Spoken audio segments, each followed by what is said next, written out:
Welcome to my vlog. Still early, 8 o'clock only, but the wind is very hot. Very hot.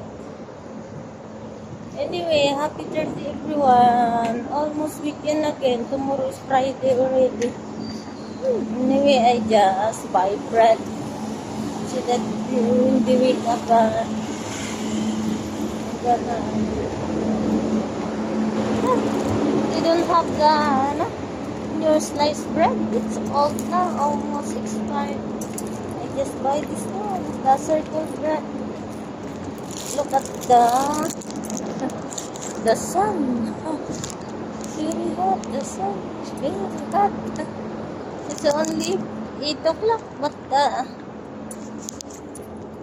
temperature is very hot.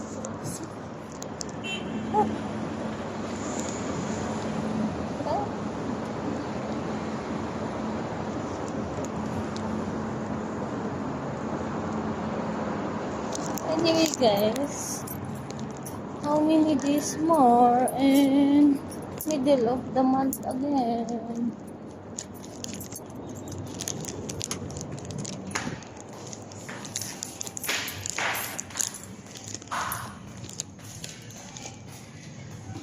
Anyway,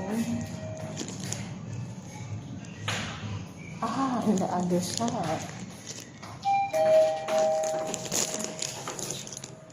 If you like my video guys, don't forget to click like, heart, leave a comment, suggestion, and of course, don't forget to share and subscribe. Thank you very much. Bye.